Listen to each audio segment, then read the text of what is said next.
साथियों, जोशी अधिकारी institute of social studies Delhi की तरफ से आप सभी का स्वागत है। और आज जब हम इस मीटिंग में रूस और यूक्रेन के बीच में जो हालात बने हुए हैं उन पर बात करने जा रहे हैं, तो मैं आपसे ये साझा करना चाहूँगा कि जैसे ही हमने इस मीटिंग के इनवाइट को लोगों के साथ साझा करना शुरू किया था, तो बहुत ही ज़्यादा प्रतिसाद इस बात पर आया कि ये बहुत ही टाइमली, बहुत ज़रूरी और मौजू विषय है, क्योंकि इस विषय पर रूस और यूक्रेन के बीच की जो परिस्थितियां हैं वे बहुत ही ज़्यादा मतलब वोलेटाइल हैं और बिल्कुल ऐसे जैसे बारूद के मुहाने पर चीज़ें बैठी हों, इस तरह की शक्ल चीज़ों की बनी हुई है।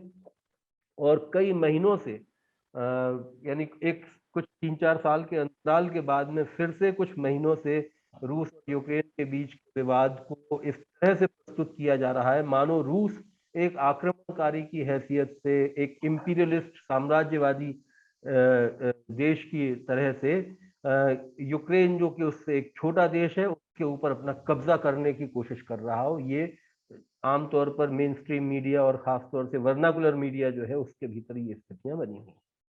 और इस सब के बीच में नाटो इत्यादि की जिक्र या तो नहीं ही है या ना के बराबर है कि उनकी भूमिका क्या है और क्या नहीं है। जाहिर है कि जो ये एक आइसबर्ग की तरह से है कि जितनी इसमें सच्चाई दिख रही है उससे 3/4 सच्चाई इसके नीचे दबी हुई है। और वो दबी हुई सच्चाइयाँ हमारे सामने आज हमारे वक्ता प्रोफेसर अजय पटनायक जाहिर भी करेंगे, और उसके साथ ही उनके क्या क्या डायमेंशंस हैं, किन किन तरहों से इनके असरात को सोचा जा रहा है। क्योंकि आप जानते हैं कि जिस तरह की व्यवस्था होती है, तो एक व्यवस्था वो है जो युद्ध से नफा कमाने का सोचती है, जैसे उसी व्यवस्था ने महामारी से भी नफा कमाया है, और वही व्यवस्था युद्ध से भी मुनाफा कमाने की कोशिश करती है। और दूसरी व्यवस्था वो है जो इंसानियत को तरजीह देती है और इंसान को केंद्र में रखती है, और जिसके लिए अमन सबसे बड़ी एक इंसानी सभ्यता की सबसे बड़ी एक अचीवमेंट होती है, जो उपलब्धि होती है, वो अमन होती है। तो ये कौन सी सभ्यताएं हैं, इस तरह की व्यवस्थाएं हैं जो इससे अलग अलग, जिनके हित जुड़े हुए हैं। जाहिर है कि ये केवल एक इमोशनल इशू नहीं है, बल्कि जियो पॉलिटिकल इसके महत्व हैं। और वो जियो पॉलिटिकल और इकोनॉमिक एस्पेक्ट्स क्या क्या हैं, और उसके हिस्टोरिकल, उसके ऐतिहासिक वजहें कैसे क्या बनी हैं, इनके बारे में इत्मीनान से हमने आज प्रोफेसर पटनायक से ये गुजारिश की है कि वे इत्मीनान से वक्त लेकर के अपनी बात रखें, और फिर जहां कहीं भी हम लोगों को कुछ सवाल होंगे उन्हें हम नोट करके रखें। हमारे साथ बहुत सारे और साथी भी जुड़े हुए हैं जिनका रूस से, चीन से, हिंदुस्तान से सीधा ताल्लुक रहा है, और जिनका सीधा ताल्लुक नहीं भी रहा है, लेकिन जिनकी चिंताएं इन देशों के भीतर अमन के मुतल्लिक रही है, वो साथी भी हमारे साथ जुड़े हैं, जो बाद की चर्चा को आगे बढ़ाने में ज़रूर हमारे साथ सहयोगी होंगे। प्रोफेसर मालाकार हमारे डिप्टी डायरेक्टर हैं, वो भी हमारे साथ जुड़े हुए हैं। आज इत्तेफाक से हमारे चेयरमैन, हमारे प्रेसिडेंट एसपी शुक्ला जी चूंकि ट्रैवल कर रहे हैं, तो उन्होंने आप सबसे माफ़ी चाहिए है कि वो आज हमारे साथ में नहीं है। डॉक्टर जया मेहता भी शायद हमारे साथ जल्द ही जुड़ेंगी। तो मैं प्रोफेसर अजय पटनायक का एक संक्षिप्त परिचय, हालांकि मैंने संदेश में लिखा ही था, और जो लोग यहाँ जुड़े हुए हैं उनमें से अनेक तो उन्हें उनके विद्यार्थी जीवन से जानते हैं, क्योंकि वो एक विद्यार्थी एक्टिविस्ट रहे हैं और ऑल इंडिया स्टूडेंट फेडरेशन के एक सक्रिय कार्यकर्ता जेएनयू में रहे हैं। और उसके बाद में उन्होंने रशियन और सेंट्रल एशियन जो स्टडीज़ हैं, school of international studies JNU का जो डिपार्टमेंट है उसके वो डीन भी रहे और प्रोफेसर रहे हैं। उन्होंने इस विषय, इन देशों के मुतल्लिक, इन देशों के पॉलिटिकल इकोनॉमी को लेकर के और इनके कल्चरल एस्पेक्ट्स को लेकर के 4 किताबें शाया की हैं, जो महत्वपूर्ण किताबें हैं इन विषयों पर इन्हें समझने के लिए। और उसके साथ ही उन्होंने अनेक किताबों का संपादन किया है। उज़्बेकिस्तान है, वहाँ के सेंट्रल इलेक्शन अथॉरिटी ने एक इंटरनेशनल इन्विजिलेटर के तौर पर अपने इलेक्शंस के भीतर बुलाया था। ये एक बड़ा सम्मानजनक आमंत्रण होता है, जिससे आपकी अंतर्राष्ट्रीय राजनीति पर समझ और उसके साथ ही आपकी निष्पक्षता का एक तरह से रियलाइजेशन भी किया जाता है। तो उनके परिचय में बहुत सारी चीजें हैं, लेकिन हम अभी उसके विस्तार में न जाते हुए बातचीत को शुरू करते हैं। मैं प्रोफेसर पटनायक को यहाँ आमंत्रित करता हूँ और इस विषय पर रूस और यूक्रेन के बीच में जो हालात हैं उनके ऐतिहासिक परिप्रेक्ष्य के साथ उनकी आगे की दिशा में वो किन दिशाओं की तरफ जा सकते हैं, उनके इशारों की तरफ भी हम लोगों को इस पर रोशनी डालने का कष्ट करेंगे। शुक्रिया। आप सभी का एक बार बहुत बहुत स्वागत है। मैं विनीत तिवारी, जोशी अधिकारी इंस्टीट्यूट से। बहुत बहुत धन्यवाद विनीत जी। पहले रूस और यूक्रेन के विवाद से पहले, जैसे विनीत जी ने कहा, हमें उसके पृष्ठभूमि में जाना चाहिए, उनके संबंधों को जानना चाहिए, किस तरह का संबंध इतिहास में रहा है। पहली बात तो यह है कि रूस और यूक्रेन जैसे कोई जुड़वा देश है, it's like a twin country. आप अगर यूक्रेन जाएंगे, आप रूस जाएंगे, बेलारूस, ये तीनों एक ही जैसे संप्रदाय लगेंगे आपको। भाषा भी बहुत मिलता जुलता है, उनका रिलीजन भी मिलता जुलता है, उनका पास्ट हिस्ट्री काफी जुड़ा हुआ है काफी। रूस के जो राष्ट्र का उत्पन्न होता है उसको वो मानते हैं कि मिडिएवल एज में, मध्य युग में, एक कीवन रूस, कीव है यूक्रेन की कैपिटल, कीवन रूस से वो स्टेटहुड रशियन जो है उससे मानते हैं, वहीं से लेते हैं। वो इसलिए कि जब स्लाव संप्रदाय, स्लाव एक संप्रदाय है जो रूस में पाए जाएंगे, बेलारूस में, यूक्रेन में, युगोस्लाविया में, चेकोस्लोवाकिया, ये स्लाव कम्युनिटी बहुत बड़ा, बहुत भौगोलिक क्षेत्र में फैला हुआ है।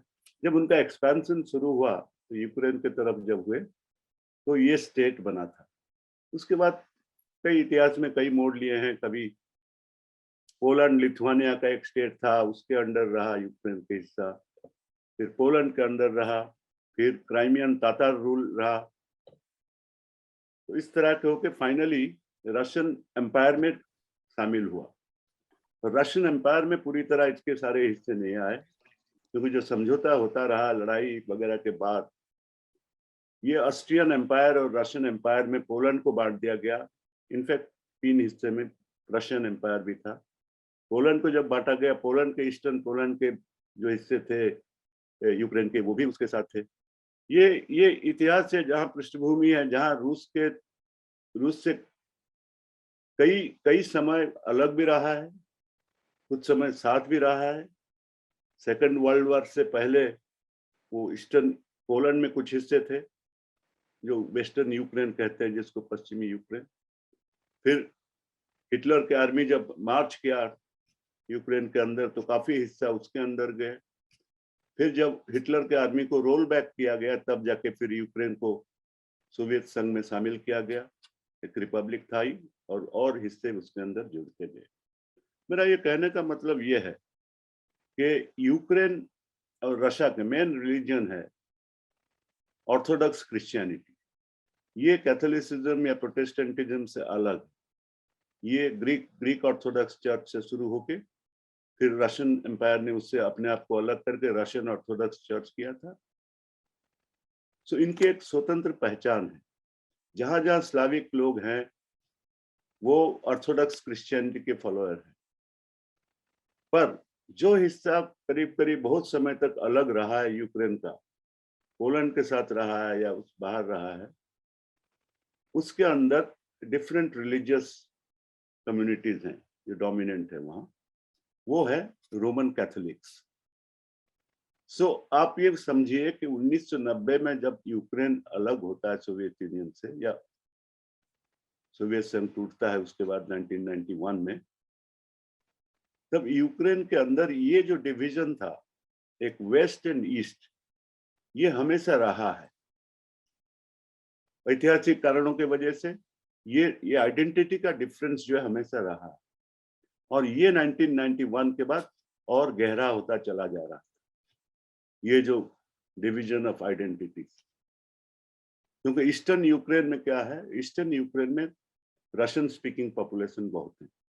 वो सिर्फ रूसी नहीं है, यूक्रेनियन जो रशियन स्पीकिंग है, जो रूसी भाषा बोलते हैं। और यूक्रेन के उस हिस्से में काफी इंडस्ट्रियल डेवलपमेंट हुआ है। वो कोल माइनिंग एरियाज हैं, वहाँ इंडस्ट्रीज हैं। डॉनबास रीजन है और एक लुहांस्क है। ये रीजन्स ऑफ ईस्टर्न यूक्रेन में, ये रूस के बॉर्डर में भी है। और औद्योगिकरण के वजह से वहाँ काफी यूक्रेन के बाहर से लोग आए उसमें नौकरी वगैरह करने के लिए और सर्विस सेक्टर में आए। तो उसके पॉपुलेशन कंपोजिशन पूरा अलग है बाकी वेस्टर्न यूक्रेन से।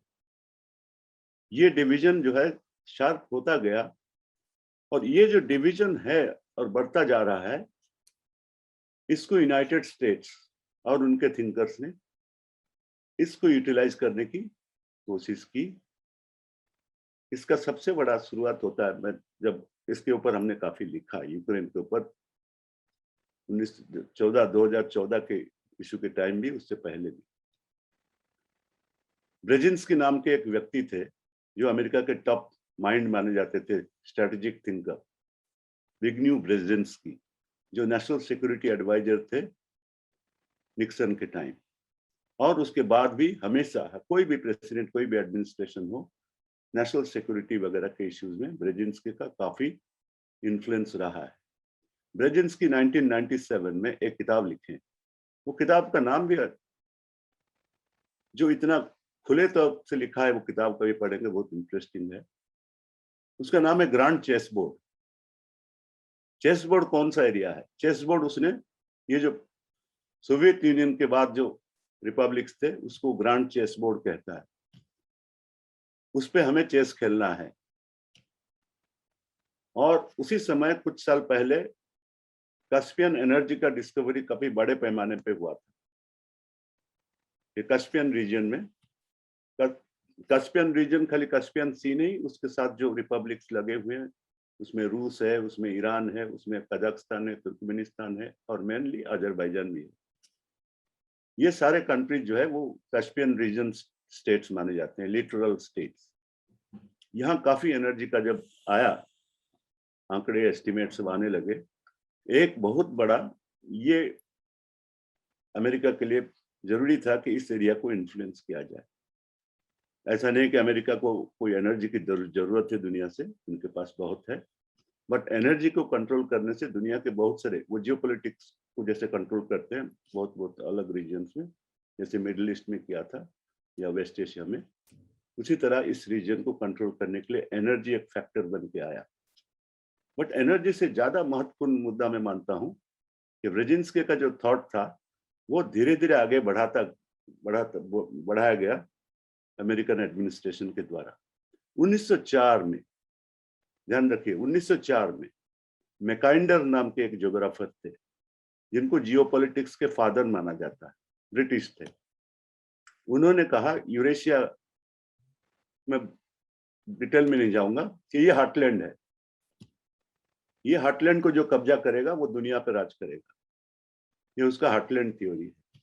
उसने वो आर्टिकल लिखा था, जियोपॉलिटिकल पिवट्स ऑफ हिस्ट्री। तो पिवटल स्टेट कहता है, यूरेशिया बहुत पिवटल है। इसको आपके ब्रेजिंस्की ने दोबारा रिवाइव किया, इस नोशन को।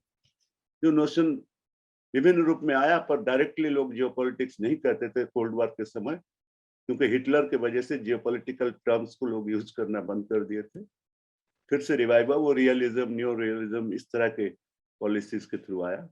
बट इसने रिवाइव किया मैकेंडरियन जो आइडियाज है, और यूरेशिया को फिर से सेंटर स्टेज में ला दिया। जैसे ही मैकेंडर समझते थे यूरेशिया का कोर एरिया है, जो सोवियत संघ का रिपब्लिक्स थे, वो एरिया, वो यूरेशिया का कोर है। और उन्होंने कहा कि जो यूरेशिया का एनर्जी है, बाकी उसका स्ट्रेटेजिक सिग्निफिकेंस है, उस पे जिसका इन्फ्लुएंस रहेगा वो दुनिया को इन्फ्लुएंस कर सकता है। ब्रेजिंस्की ने ये भी कहा कि उनके लिए पिवटल स्टेट्स कौन है, उसने आइडेंटिफाई भी किया अपनी किताब में। Azerbaijan, Ukraine, Georgia and Uzbekistan, इस तरह के स्टेट्स, कंट्रीज जो नए बने थे। किस लिए वो आइडेंटिफाई कर रहा है इनको? क्योंकि ये सारे स्टेट्स के रूस के साथ संबंध बिगड़ रहे थे। रूस के साथ संबंध बिगड़ रहे थे उन, और संबंध इसलिए नहीं कि रूस ने कुछ किया था। आप जानते हैं येल्सिन के पीरियड में 1990s में रूस ने ऐसा कुछ नहीं किया था, क्योंकि वो पूरा यूरोप और अमेरिका के पीछे भाग रहे थे। येल्सिन रूस को उधर की तरफ ले जा रहे थे, पर डिफिकल्टी कहाँ था? ये भी हर जो आप लोग प्रोग्रेसिव सोच के हैं इस पर गौर करिए। सोवियत संघ एक संघीय ढांचा था जो राष्ट्रीयता के आधार पर था या नेशन के आधार पर था। हमारे यहाँ कहते हैं ना लिंग्विस्टिक आइडेंटिटी, वो उसको नेशनलिटीज कहते थे। 15 मेजर नेशनलिटीज को रिपब्लिक बनाएगा। हर रिपब्लिक के अंदर ऑटोनोमस रिपब्लिक थे, क्योंकि काफी बड़े बड़े ग्रुप थे जो रिपब्लिक नहीं बन सकते थे, पर वो इतने संख्या में थे और उनका हिस्ट्री था, उनका अलग कल्चर था, उनका लैंग्वेज था, तो उनको ऑटोनोमस रिपब्लिक। उसके नीचे भी जो छोटे थे उनको ऑटोनोमस रीजन। ऐसे एक स्ट्रक्चर बनाया था सोवियत यूनियन ने, जिसमें हर कम्युनिटी को कुछ ना कुछ ऑटोनॉमी मिलता गया। वो ऑटोनॉमी बढ़ के सबसे बड़ा ऑटोनॉमी होता था रिपब्लिक जब आप बन जाते हैं। छोटे छोटे रिपब्लिक, उज्बेकिस्तान में भी ऑटोनोमस रिपब्लिक एक एरिया था, काराकल्पाक।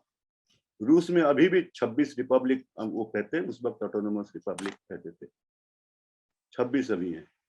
तातारस्तान है, बश्किस्तान है, चेचनिया है, दागिस्तान है, ये सब अलग रिपब्लिक्स हैं। उनका आइडेंटिटी, उनका लैंग्वेज, उनका कल्चर, उनके गवर्नमेंट, सब कुछ। ये संघीय ढांचा जब टूटा, उस समय जो है नेशनलिज्म इतना हावी हुआ, क्योंकि उस वैक्यूम में nationalism, national identity, anti minorities, दूसरे लैंग्वेज और भाषा बोलने वाले लोगों को प्रेशर करना कि हमारे आइडेंटिटी में शामिल हो जाओ, एसिमिलेशन जो कहते हैं, ये बढ़ा। इस बढ़ने के चलते जो छोटे कम्युनिटीज थे, स्मॉलर कम्युनिटीज थे, स्मॉलर ग्रुप्स थे, जिनको ऑटोनॉमी मिला हुआ था सोवियत यूनियन में, या जहां ऑटोनोमस रिपब्लिक नहीं भी था, जैसे यूक्रेन हुआ, पर वहां प्रोटेक्शन था काफी, क्योंकि सोवियत संघ उनका एक सरकार थी और उनकी पार्टी था, कम्युनिस्ट पार्टी का। तो इसको छेड़छाड़ नहीं कर रहे थे। माइनॉरिटी राइट्स पे, रिलीजन पे, आइडेंटिटी पे, उस पे कोई किसी किस्म के नॉट ओनली अटैक की बात नहीं, सिर्फ एसिमिलेशन की भी प्रक्रिया को रोकने की कोशिश की जा रही थी, या बिल्कुल ही डिस्करेज किया जाता था। जैसे ही सोवियत संघ टूटा, हर जगह नेशनलिस्ट फोर्सेस पावर में आने की कोशिश की और आ भी गए बहुत से। आप जॉर्जिया का एग्जाम्पल ले लीजिए, वार हुआ रूस के साथ 2008 में, 2 एरिया अलग हो गए। वो 2 एरिया जो ऑटोनोमस रिपब्लिक थे सोवियत संघ के टाइम, उनका ऑटोनॉमी खत्म कर दिया गया। उनको कहा गया कि जॉर्जियन आइडेंटिटी में शामिल होना है, जॉर्जियन बनना है। उस प्रेशर से उन्होंने अपना डिक्लेयर कर दिया इंडिपेंडेंस। जो वार जॉर्जिया जीत नहीं पाया और कई साल तक फिर सीज फायर के वजह से वो फ्रोजन कॉन्फ्लिक्ट कहा गया, जो कॉन्फ्लिक्ट है पर वार में नहीं चल रहा था। जब जॉर्जिया उसको चेंज करने की कोशिश की, स्टेटस को, और उसको जबरदस्ती फोर्स के साथ इंटीग्रेट करने की कोशिश की, किया, तो वार हुआ। उसमें जॉर्जिया को वो 2 एरिया लूज करना पड़ा। They become independent now. Armenia, Azerbaijan का वही स्थिति था। दोनों रिपब्लिक में वार चला, एक एरिया को लेके, नागोर्नो कराबाख को लेके, एंड दोनों चाहते थे रूस हमें साथ दे, और जो जीत नहीं पाया। पहले शुरुआत में, अभी रिसेंट टाइम तक आर्मेनिया हावी रहा और काफी एरिया ले लिया। तो अजरबैजान का कंप्लेन था कि रूस का मदद है और रूस हमें नहीं कर रहा है। सो जो लूजिंग साइड था वो रूस को ब्लेम करते थे, जिसके वजह से उनके रूस के साथ तनाव हमेशा होता था। और ये स्थिति बहुत बढ़िया था अमेरिका के लिए, इन स्टेट्स को खींचने के लिए अपने तरफ। और जैसे ब्रेजिंस्की ने कहा था कि रूस को हमें बढ़ने नहीं देना है कि रूस फिर से प्रभुत्व अपना इस एरिया में रखे। उसको ऐसे फोर्स किया जाए कि यूरोपियन ओरिएंटेशन या यूरो अटलांटिक ओरिएंटेशन उसका बन जाए। सो 97 में लिखने के बाद कई चीजें हुआ जो यूएस के ये पॉलिटिक्स, जियो पॉलिटिक्स को हेल्प कर रहा था इस रीजन में। बहुत सारे डेवलपमेंट जो एनकरेज किया कि यूएस जो है पूरी तरह रूस को आइसोलेट करे, कंटेन करे, घेराबंदी कर ले, ताकि रूस बाहर कोई रोल प्ले ना कर पाए। जो सोवियत यूनियन के साथ किया जाता था कंटेनमेंट, अब वो न्यू कंटेनमेंट कहते हैं, उस तरह से आया। उसमें था पहले जैसे अफगानिस्तान में अमेरिकन सोल्जर्स गए, उसी के समय उन्होंने 2 मिलिट्री बेस, एक एयरफोर्स बेस किर्गिस्तान में, सेंट्रल एशिया में, सोची, जहां कभी हिस्ट्री में अमेरिकन सोल्जर्स नहीं घुसे थे। किर्गिस्तान में एयर बेस लिखा और उज्बेकिस्तान में मिलिट्री बेस। आप सोचिए अफगानिस्तान में 100,000 से ज्यादा अमेरिकन सोल्जर्स, और रिवर के इस साइड, पंज रिवर के इस साइड पामीर में, इधर है हमारे सेंट्रल एशिया के देश, वहां 2 अमेरिकन बेस, बिल्कुल रूस के पास, सेंट्रल एशियन कंट्रीज। उधर उसी समय 1907 से शुरू हो गया नाटो का एक्सपेंशन। मिलिट्री ब्लॉक है, जो मिलिट्री ब्लॉक कोल्ड वॉर के दौरान खुला गया था, ओपन था, और वार्सो पैक्ट उसका काउंटर में आया था। वार्सो पैक्ट डिसमेंटल हो गया, पर नाटो नॉट ओनली बना रहा, कहा कि दुनिया के बहुत सारे प्रॉब्लम के लिए, पर ईस्टर्न यूरोप से लेके बाल्टिक स्टेट्स, 3 स्टेट्स है बाल्टिक स्टेट जो सोवियत यूनियन के रिपब्लिक्स थे, उनको भी मेंबर कर लिया NATO. So NATO came to the border of Russia, Russia के बॉर्डर तक नाटो फोर्सेस सभी पहुंच गए, बाल्टिक स्टेट्स के शामिल होते ही। सो एक तरफ वेस्ट से वो देख रहे हैं नाटो आ चुका है, साउथ वेस्ट से जो यूक्रेन वगैरह है, वहां कोशिश हो रही है यूक्रेन, जॉर्जिया जैसे ये कंट्रीज को अगर शामिल कर दिया जाए नाटो में, और रशिया के बॉर्डर पे एक तरफ और आ गए। उधर अफगानिस्तान से आपका सेंट्रल एशिया तक बेसिस थे। सो इमेजिन कर रहे हैं एक सिचुएशन जहां अमेरिका जो है ऐसे जगह पे है, क्योंकि उनके लिए यूरेशिया बहुत इंपॉर्टेंट है। रूस उनके लिए एक ही चैलेंज है मिलिट्री रूप में, और rising China another challenge economically global. And central Asia में और यूरेशिया में अगर बैठेंगे, they can control both Russia and China. उसमें मॉनिटर कर सकते हैं, उस पर दोनों देश पे, क्योंकि किर्गिस्तान हुआ, ताजिकिस्तान हुआ, चाइना बॉर्डर पे है, बिल्कुल बॉर्डर पे, और वहां पर बेस है इनका।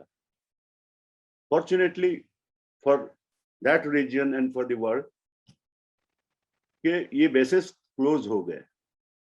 उज्बेकिस्तान के साथ संबंध खराब होने के बाद उज्बेकिस्तान ने पहले बेस 2005 में ही बंद कर दिया, और बाद में किर्गिस्तान से भी ने बंद कर दिया। आज 2 रूसी बेस हैं वहां, वो है ताजिकिस्तान में और किर्गिस्तान में एयर बेस है। सो एक ये है कि किसी तरह इन कंट्रीज को, जिनके रूस के साथ तनाव है, उनको खींचना अपनी तरह। और ये तनाव का कारण, जैसे मैंने कहा, इनके इंटरनल कॉन्फ्लिक्ट्स हैं। जो रूस ने कोई वार नहीं किया, कुछ नहीं अटैक किया, इनके इंटरनल कॉन्फ्लिक्ट्स हैं, जिसका वजह यह है कि इन्होंने अपना जो आइडेंटिटी है एक राष्ट्र में, उसको मैनेज नहीं कर पाई है। क्योंकि माइनॉरिटी की आइडेंटिटी को जब आप अहमियत नहीं देते हैं, रिकॉग्नाइज नहीं करते हैं, वो माइनॉरिटीज हैं जो एक बड़े पावर के बॉर्डर पे हैं और साथ हैं, क्योंकि रूसी स्पीकिंग है, रशियन हैं। यूक्रेन में भी यही हालत है, जॉर्जिया में भी वह हालत था, वो रशिया के बॉर्डर पे, वो any day they can invoke Russian support, और रशिया चुप नहीं बैठेगा। क्योंकि पुतिन जब ये रियलाइज किया कि ये हो रहा है, 2001 के बाद आप देखेंगे रशियन एक्टिविटीज भी बढ़ने लगा। उन्होंने अपने जितने पड़ोसी राष्ट्र हैं जो सोवियत संघ में थे, उनको नियर अब्रॉड एक टर्म इन्वेंट किया गया रूस में, near abroad. They are not just abroad, they are near abroad. वो उनके foreign policy, national security policy, सब में प्रायोरिटी है। और रशिया ने समझ लिया एक बड़ा पावर जैसे है, उसका सिक्योरिटी सिर्फ पेरीमीटर जो कहते हैं ना, जिसका दायरा सिर्फ रूस के बॉर्डर पे सीमित नहीं है। जो फॉर्मर सोवियत रिपब्लिक से उनके बॉर्डर जब अगर सुरक्षित नहीं होंगे, वो पोरस है, बहुत सारे बॉर्डर पोरस इतना रिजिड नहीं है बॉर्डर्स, कोई जैसे ट्रंप ने वॉल बनाने के ऐसे कुछ नहीं। सो कोई भी इंस्टेबिलिटी, कोई भी थ्रेट वो रूस में सीधा पहुंचे, तो इसलिए वो प्रोटेक्ट कर रहे हैं हमेशा रशिया के। पुतिन के आने के बाद ये रहा है प्रयास कि एक बफर जोन रहे हमेशा रशिया के अराउंड। जो कंट्रीज अगर कभी फॉल कर जाते हैं अमेरिकन इन्फ्लुएंस में, नेटो में ज्वाइन करते हैं, वो ब्रीच हो जाएगा, वो पेरीमीटर टूट जाएगा, वो बफर नहीं रहेगा। और रूस ने शुरू कर दिया ये प्रोसेस जो सिक्योरिटी इंटीग्रेशन करने के लिए, आप लोग सुने होंगे, कलेक्टिव सिक्योरिटी ट्रीटी ऑर्गेनाइजेशन बनाया, जिसमें आर्मेनिया है, बेलारूस है, रूस है, कजाकिस्तान है, किर्गिस्तान है, ताजिकिस्तान है। ये कलेक्टिव सिक्योरिटी ट्रीटी ऑर्गेनाइजेशन से जो फॉर्मर सोवियत रिपब्लिक के। आप इस कलेक्टिव सिक्योरिटी ट्रीटी ऑर्गेनाइजेशन का रोल आप देखे होंगे जब कजाकिस्तान में अभी जो अस्थिरता शुरू हुई थी, कलेक्टिव सिक्योरिटी ऑर्गेनाइजेशन के 3000 ट्रूप्स गए वहां, सारे इंस्टॉलेशन जो इंपॉर्टेंट प्लेसेस को गार्ड की, और स्थिति अच्छा होते ही 7-8 दिन के अंदर वो वापस गए। तो उनके पास रैपिड रिएक्शन फोर्स भी। फिर पुतिन ने 2015 में शुरू किया यूरेशियन इंटीग्रेशन। यूरेशियन इंटीग्रेशन का नाम दिया यूरेशियन इकोनॉमिक यूनियन। वो यूरेशियन इकोनॉमिक यूनियन जिसमें रशिया है, बेलारूस है, आर्मेनिया है, सेंट्रल एशिया के 2 कंट्रीज हैं, कजाकिस्तान है, किर्गिस्तान है, हो सकता है ताजिकिस्तान भी ज्वाइन कर। ये इकोनॉमिक यूनियन बना है जिसके अंदर आपके पूंजी, आपके लेबर, आप पीपल, कोई भी कुछ फ्री मूवमेंट, कोई रुकावट नहीं। पॉलिटिकल सिस्टम अलग होंगे, पावर्स अलग होंगे, पर इकोनॉमी एक ही है। उनको वो कहना शुरू किए थे कॉमन इकोनॉमिक स्पेस। और आज कॉमन इकोनॉमिक स्पेस 5-6 साल से दे आर फंक्शनिंग, क्योंकि उनके एक ही कस्टम्स रेजिम है। आप कजाकिस्तान से घुसिए, रूस से घुसिए, कहीं से भी वो एक ही कस्टम्स ड्यूटी चार्ज होगा बाहर के प्रोडक्ट के, और आपस में उनके कुछ नहीं चार्ज होगा। ये कॉमन इकोनॉमिक स्पेस में सबसे महत्वपूर्ण जो पार्ट हो सकता था वो था यूक्रेन, और पुतिन बहुत इस पे अपना कैपिटल इन्वेस्ट कर चुके थे। Capital in political capital.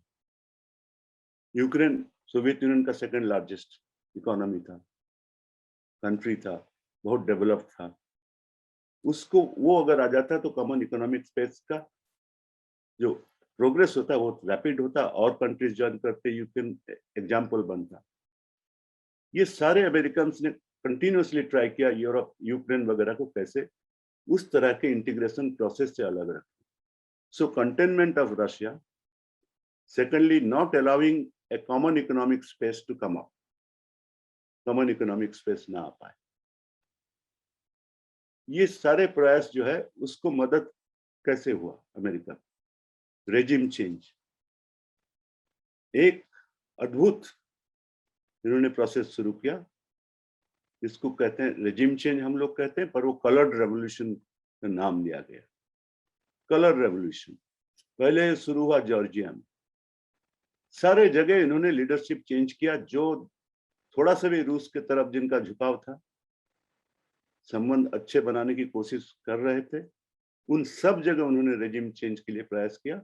Regime change था कि 1991 के बाद सारे कंट्रीज ऐसे बेबस थे, इंक्लूडिंग रशिया, कि सब अमेरिका वेस्ट के पास जा रहे थे आर्थिक सहायता के लिए, एड असिस्टेंस, सब तो उनके हाथ में था। IMF, वर्ल्ड बैंक, एवरीथिंग सब उनके हाथों में। सब कंडीशंस माना उन्होंने।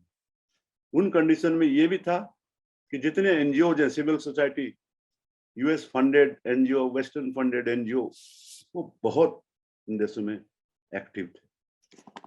और यही ग्रुप्स दे वर इंस्ट्रूमेंटल, क्योंकि ये मोबिलाइज किए लोकल पॉपुलेशन, स्टूडेंट, यूथ। हर मूवमेंट में देखे कि यूथ मूवमेंट एक था, जैसे यूगोस्लाविया में हुआ था, एक यूथ मूवमेंट था जो सबसे फ्रंट में आया।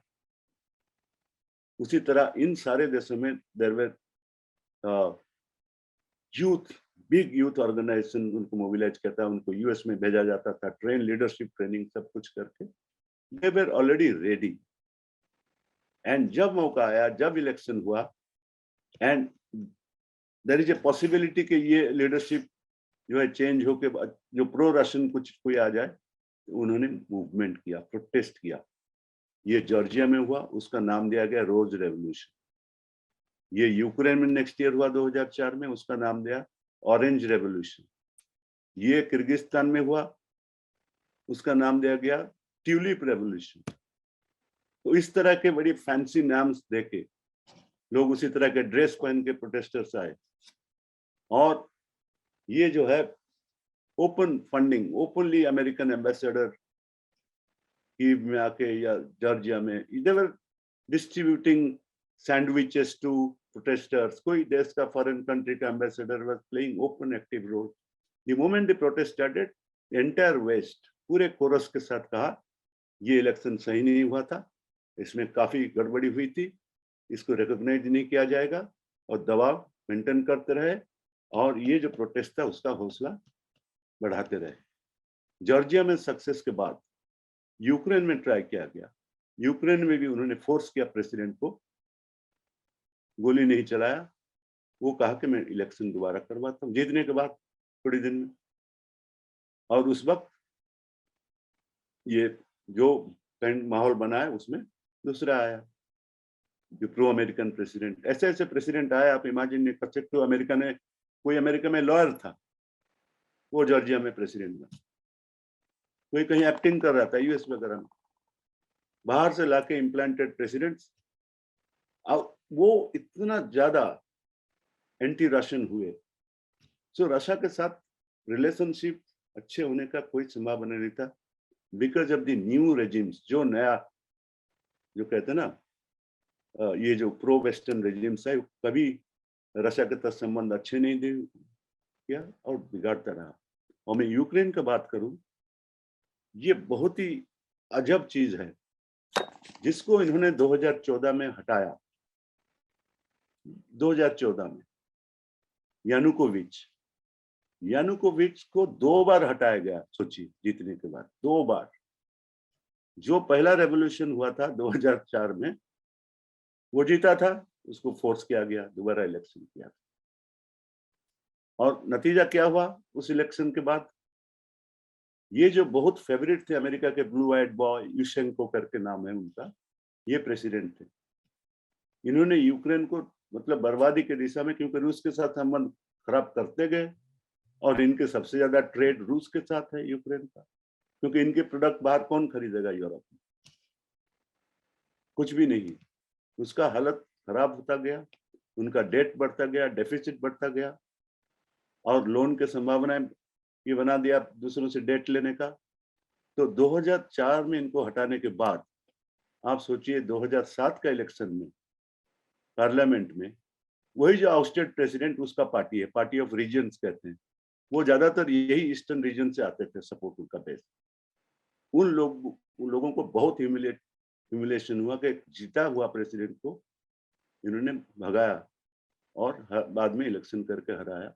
और 2007 के इलेक्शन 3 साल के अंदर पार्टी ऑफ रीजन्स जो है सबसे लार्जेस्ट 165, उसके मुकाबला में नेशनलिस्ट पार्टीज बढ़ने लगे। और ये जो युशेंको का पार्टी था, ये जो अमेरिकन प्रॉप्ड अप प्रेसिडेंट था, इसका पार्टी ये आ गया 72 या कुछ ऐसा, 56 ऐसे कुछ। और वो लोग जो है 150 के करीब चले गए जो नेशनलिस्ट पार्टीज थे, नेशनलिज्म के जो सपोर्टर्स थे। और ये 2007 की स्थिति है। 2010 में जब फिर से इलेक्शन हुआ, 2010 का प्रेसिडेंशियल इलेक्शन देखिए। 2010 के प्रेसिडेंशियल इलेक्शन में ये युशेंको जो अमेरिकन सपोर्टेड प्रेसिडेंट, इसको सिर्फ 5% वोट मिलता है, 5.5% वोट। एंड यानुकोविच जिसको हराया था, आपने हटाया था, वो फिर से वापस आया। एंड नेक्स्ट इलेक्शन जो हुआ, इवन पार्लियामेंट का भी, उसमें और ज्यादा स्थिति मजबूत हुई पार्टी ऑफ रीजन्स का, यानुकोविच का। But this time he was not pro Russian and anti west, Yanukovych. वो दोनों के बीच में बैलेंस करने की कोशिश करते रहे और यूरोपियन एसोसिएशन एग्रीमेंट की तरफ बढ़ रहे थे। बढ़ते बढ़ते एक स्थिति ऐसा आया कि उन्होंने कुछ समय मांगा। इन्होंने कहा नहीं, अभी हमें जो है मीटिंग होना है, उनका जो समिट, उसमें हम यूक्रेन को यूरोपियन एसोसिएशन मेंबरशिप बना देंगे। उसका कहना था कि रूस का क्या इसमें रिएक्शन है, रिस्पॉन्स है, हमें देखना चाहिए, क्यों हमारा काफी डिपेंडेंस रशिया के साथ है। यूक्रेन का सबसे ज्यादा एनर्जी, जो चीपर एनर्जी, जो दुनिया के मार्केट रेट से भी कम में यूक्रेन को रूस देता था, वो शामिल है। ट्रांजिट फीस मिलता है यूक्रेन के पाइपलाइन के थ्रू, रूस से गैस जाता है यूरोप को। काफी कुछ उन्होंने कहा कि हमारे नुकसान होगा, हमें कुछ 3 महीने का समय और दीजिए, हम रशिया से भी बात करेंगे एंड फाइंड आउट सम, कुछ रास्ता निकालेंगे। इनको मंजूर नहीं था। इन्होंने प्रोटेस्ट, बहुत वायलेंट प्रोटेस्ट करवाया, और उस वायलेंट प्रोटेस्ट का पिक्चर आपने 2014 में अगर देखा होगा, इस तरह से आर्म्स, गोली, बंदूकें लेके अटैक किए पार्लियामेंट पे, और नेशनलिस्ट फ्लैग्स, जो फ्लैग सेकेंड वर्ल्ड वॉर के टाइम फासिस्ट ग्रुप्स चलाते थे, वो फ्लैग्स निकलने लगे। स्वाबोदा नाम का एक ग्रुप था उस वक्त, वो फार राइट जो नेशनलिस्ट ग्रुप हैं, वो एक्टिव रहे।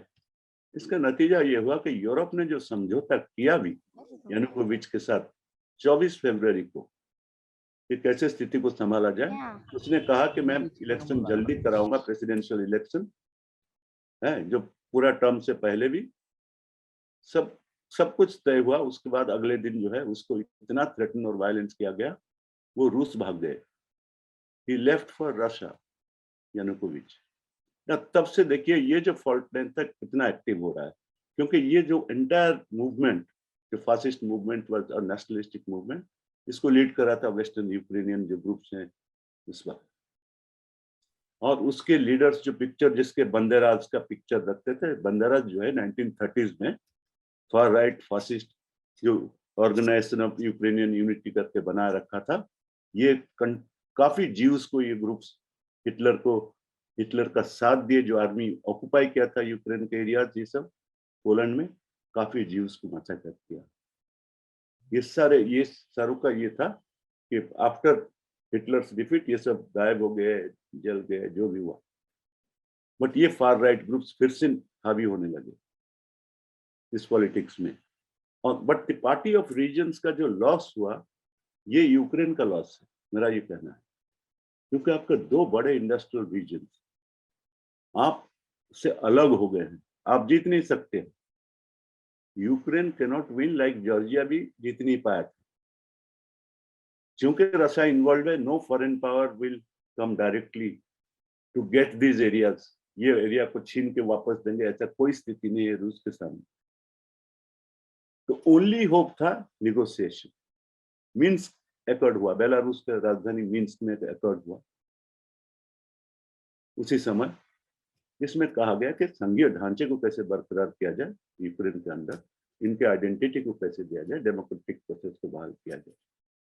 ये नहीं, इन्होंने वायलेट कर दिया। जो यूक्रेनियन सरकार था उस वक्त नेशनलिस्ट के हाथ में, उन्होंने इसको नजरअंदाज किया, वायलेट करना शुरू कर दिया, तो वार, सिविल वार चला। आप जानते हैं कितने हजार लोग मर चुके हैं सिविल वार में।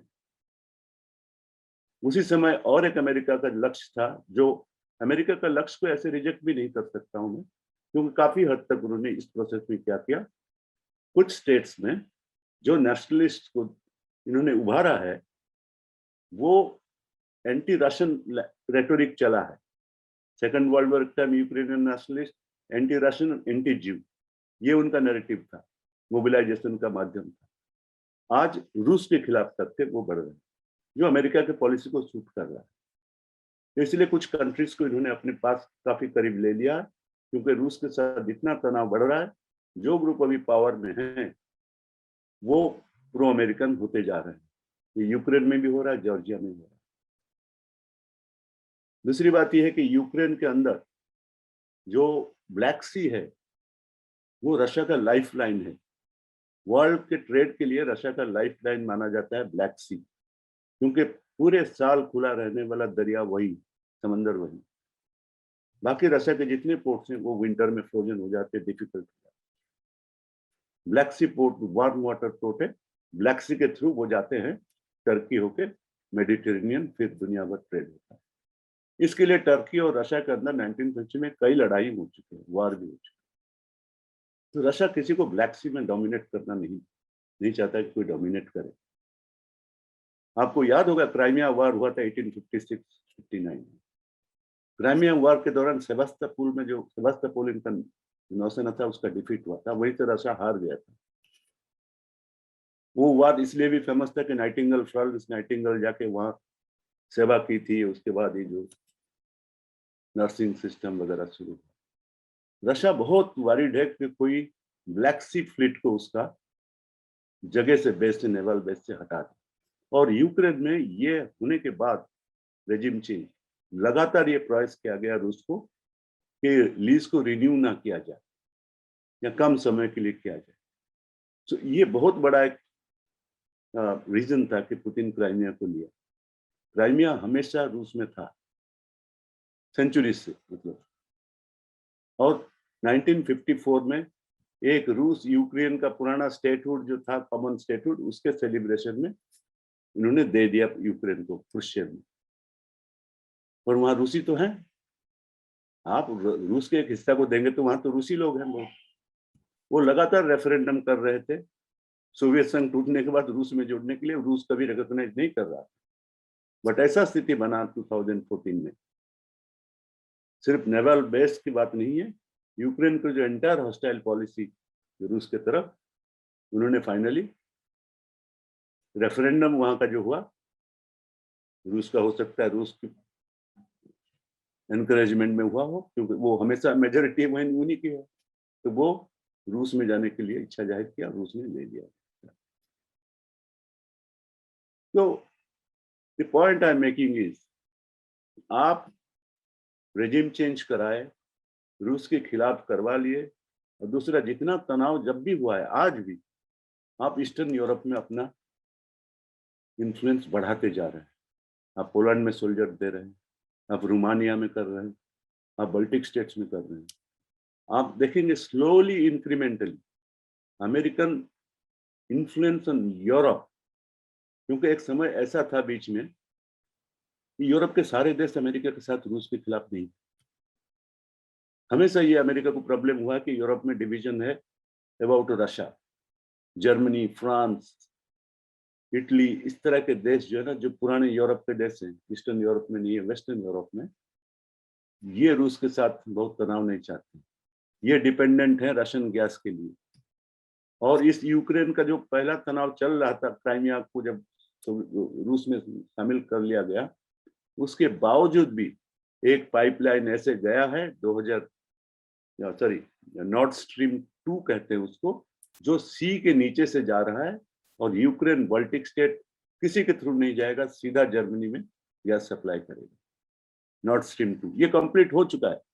और इसको अमेरिका का मेजर मुद्दा यही है, अमेरिका चाहता है ये गैस पाइपलाइन ना बने, फिर भी बन गया तो अभी किसी तरह से यूरोप पे दबाव डाला जा रहा है कि अमेरिकन अगर रूस के साथ कुछ होता है हम देंगे गैस आपको चिंता करने की बात नहीं है, पर सैंक्शन में नॉर्थ स्ट्रीम 2 को शामिल किया जाए। काफी यूएस का इन्फ्लुएंस, एनर्जी में रोल, सब कुछ बढ़ जाएगा अगर तनाव रूस के साथ ऐसे बना रहा है।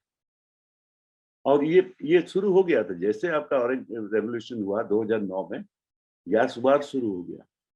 फिर 2014 में झगड़े के बाद 2015 में फिर रूस ने बंद कर दिया, और यूक्रेन को अब वर्ल्ड मार्केट प्राइस देना पड़ रहा है, सस्ते गैस नहीं है।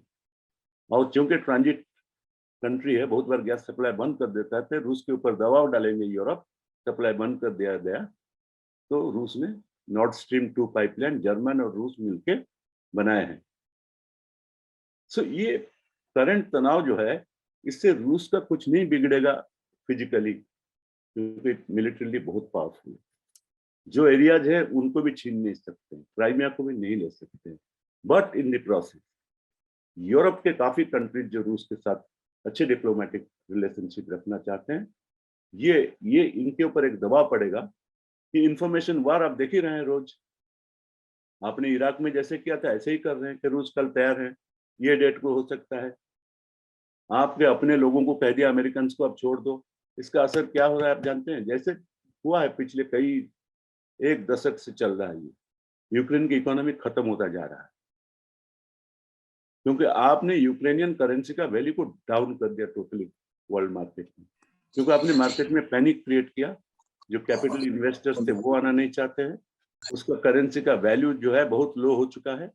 यूक्रेन तो बर्बाद होगा ही, पर ये जो तनाव और ये जो टेंशन के थ्रू अमेरिका यूरोप के उन कंट्रीज को भी क्लोज लाएंगे जो रूस के साथ अच्छे संबंध चाहते हैं।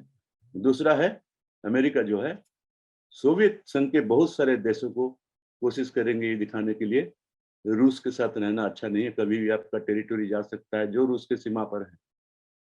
लॉस किसको हुआ? देखिए, जॉर्जिया का 2 एरिया गया। आप देखिए मोल्डाविया था जो मोल्डोवा कहते हैं, उसका आधा हिस्सा चला गया। जो इस तरह के नेशनलिज्म के उनके हिस्से अलग हो गए।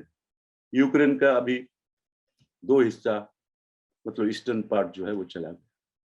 तो यूक्रेन इज लूजिंग, आर्थिक रूप से, भौगोलिक रूप से ये लूज कर रहा है।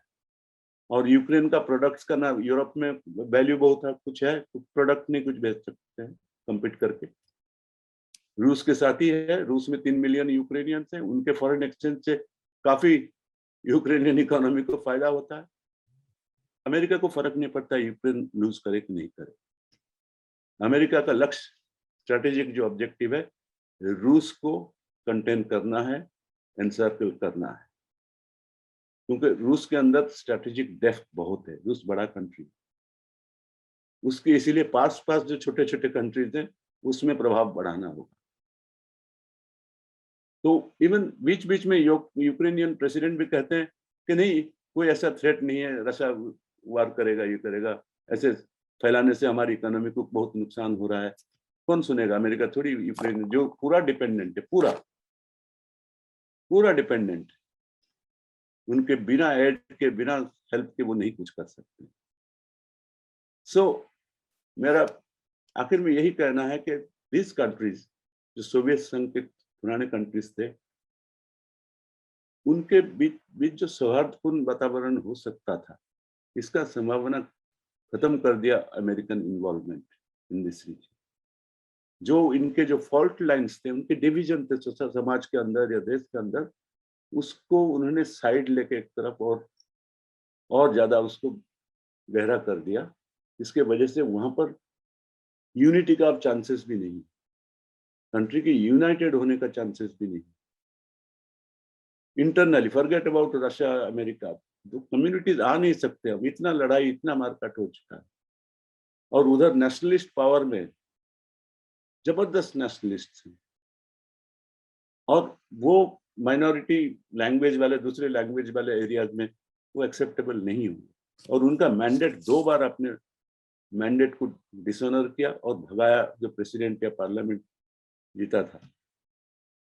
इस स्थिति में जो है यूक्रेन लूजर होगा। रशिया के ऊपर बहुत प्रेशर पड़ेगा ऑफ कोर्स, क्योंकि बाकी जो उसके क्लोज कंट्रीज हैं बॉर्डर में, दे भी वो एप्रीहेंशन और इंफॉर्मेशन वार के शिकार होंगे। और रूस के ऊपर आर्थिक रूप से बहुत दबाव पड़ेगा। पर मेरा इतना विश्वास है, आप अगर देखें इतिहास को खोल के, सारे हिस्टोरियन भी लिखते हैं रूसी लोग बहुत कुछ सह सकते हैं, बहुत सह सकते हैं। चाहे नेपोलियन के टाइम, चाहे फर्स्ट वर्ल्ड वॉर, चाहे सेकंड वर्ल्ड वॉर, वो बहुत सैनिक तक, बहुत मतलब खाना नहीं, पीना नहीं, ब्लॉकेड है, सब कुछ है हिटलर के, वो नहीं गिव अप करते हैं। सो ये सैंक्शंस वगैरह चल रहा है 14 से, फिर भी वो कोप कर रहे हैं। And fortunately for Russia in A way, China जो है और रूस का रिश्ता इतना बढ़िया हो गया है। जो हम स्टूडेंट थे तब बहुत खराब था 70s में, सोवियत संघ और चाइना बिल्कुल ही यूएस के साथ क्लोज हो गया था। आज जो है चाइना एक बहुत बड़ा आर्थिक शक्ति के रूप में उभरा है, और उसके साथ रूस के संबंध बहुत गहरे होते जा रहे हैं। ये एक उस रीजन में रशिया के लिए बहुत बड़ा रिलीफ है कि सैंक्शन और नो सैंक्शन, अब चाइना के साथ उनकी दोस्ती जो है उससे वो बेल आउट हो जाएंगे या सह लेंगे सैंक्शंस को।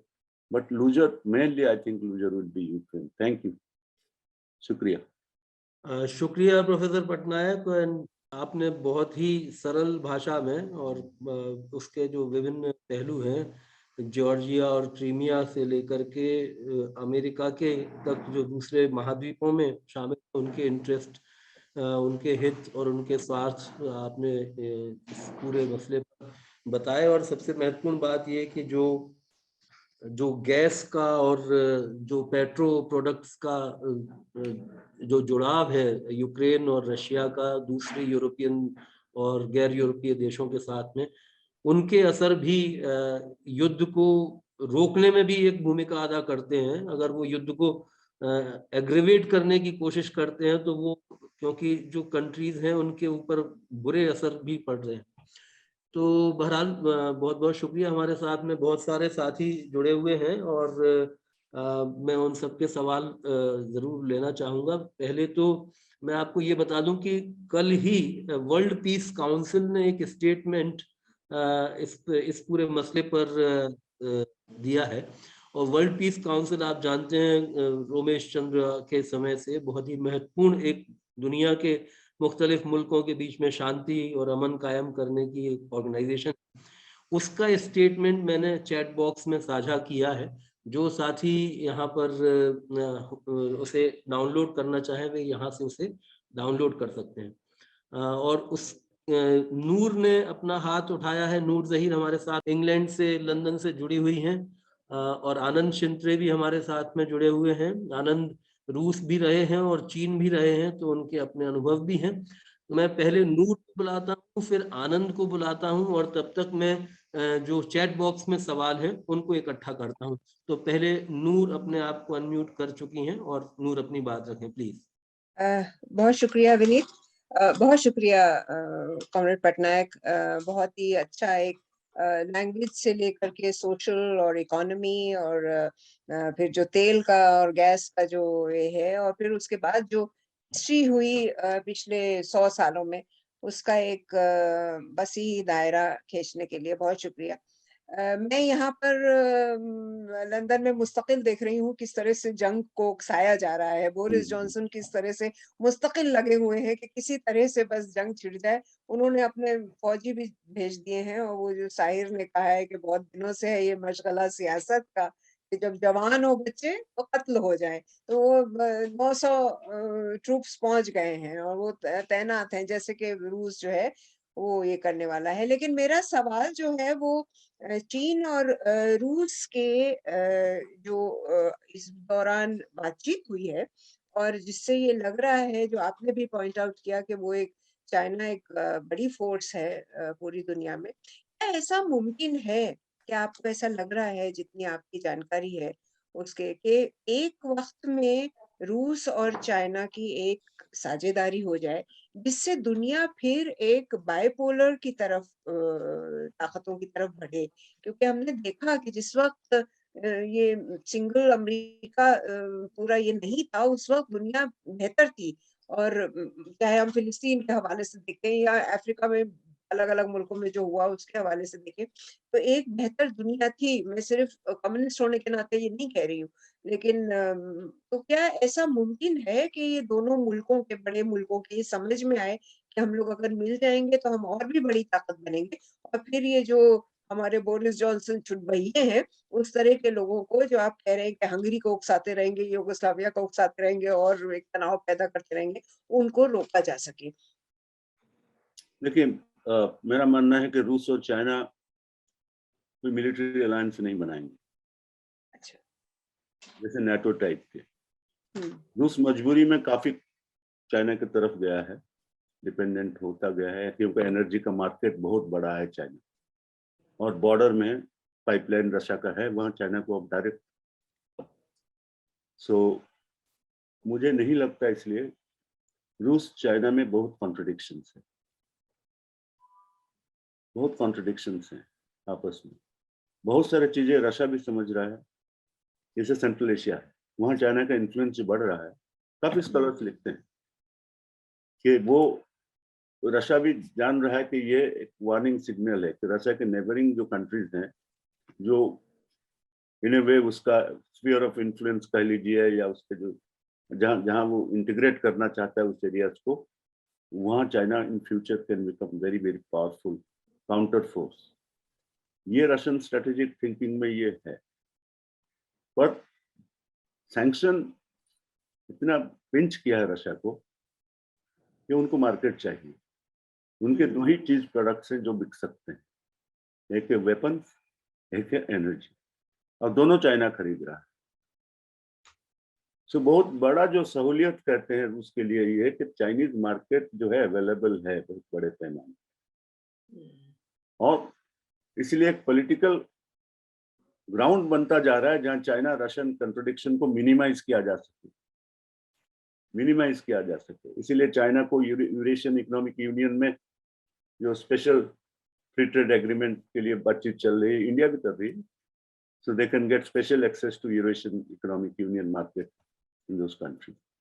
सो एकोमोडेट करेंगे काफी हद तक, और मजबूरी में बहुत हद तक डिपेंडेंस रहेगा चाइना के इकोनॉमी के ऊपर रशिया। बट अलायंस का पॉसिबिलिटी नहीं देख रहा हूँ, क्योंकि एक तो ये है कि China any time can become a rival. Secondly China में एक हिस्ट्री है वार का, जैसे इंडिया में this memory is very strong, 62 वार, उसी तरह 69 वार हुआ है। थर्ड, रशिया के बहुत क्लोज कंट्रीज हैं एशिया में जो चाइना के जो यूनिलैटरलिज्म को लाइक नहीं करते। उनको रशिया जो है big power, they can not abandon this friends, countries.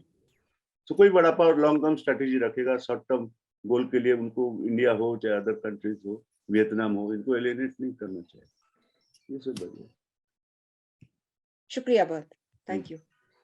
शुक्रिया प्रोफेसर पटनायक। और मैं आनंद से, और आनंद के बाद मुशर्रफ अली जी ने हाथ उठाया हुआ है, उनसे अनुरोध करूंगा कि वे अपने सवाल पूछ लें, और उसके बाद हम लोग चैट बॉक्स में आए हुए सवालों पर बात करते हैं। विनीत वैसे नमस्कार। सबसे पहले तो धन्यवाद इस सभा का आयोजन करने के लिए, और बहुत ही खास तौर पे ऐसे सभी लोग जो अमन पसंद है और जो चाहते हैं कि ये दुनिया एक ध्रुव में सीमित ना रहे, ये विषय है। और प्रोफेसर है कि और इतने कम समय में, उसके लिए बहुत बहुत धन्यवाद।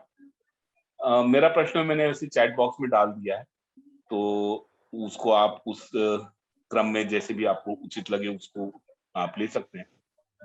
मेरा सिर्फ एक मतलब एक चीज जो शायद वैसे पटनायक साहब ने अपने इतने कम समय में उसको टच जरूर किया, छुआ है, वो ये है कि यूक्रेनियन नेशनलिटी और रशियन नेशनलिटी, इसके अंदर फर्क, मैं ये इस आधार पर बोल रहा हूँ क्योंकि मैं यूक्रेन में काफी समय, यूक्रेन में भी रहा, रशिया में भी रहा, और मोल्दोवा में मैंने पढ़ाई की।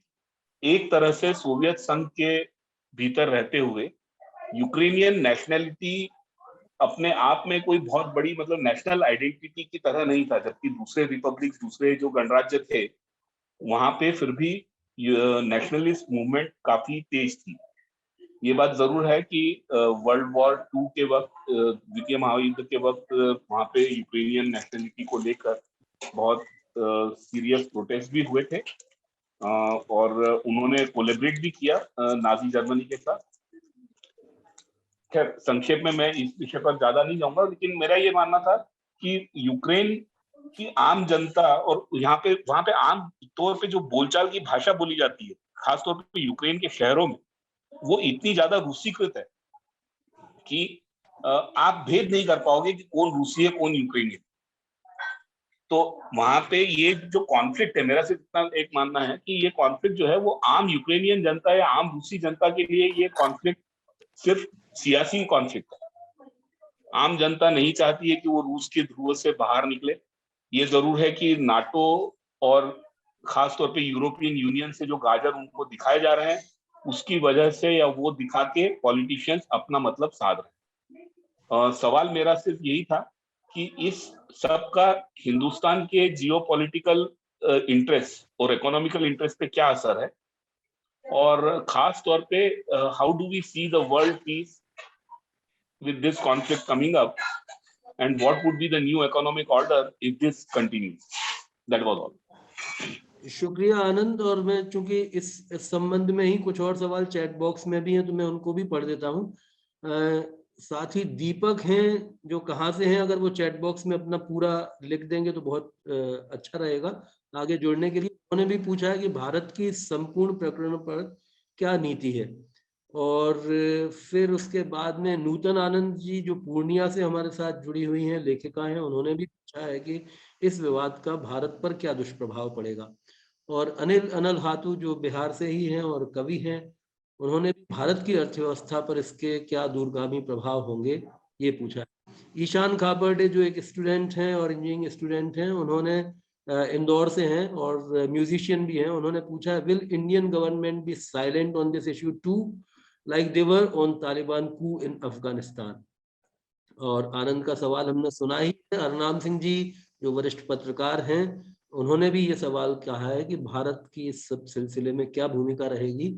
और नंदिता चतुर्वेदी जो पीस एक्टिविस्ट हैं वर्ल्ड पीस के भीतर भी, और जो साथ ही स्कॉलर हैं बेंगलोर से हमारे साथ जुड़ी हुई हैं, पोस्ट डॉक्टरल हैं, उन्होंने कहा है Putin has said that Russia and China have better relations today then ever before in their history, जैसा कि आपने भी कहा।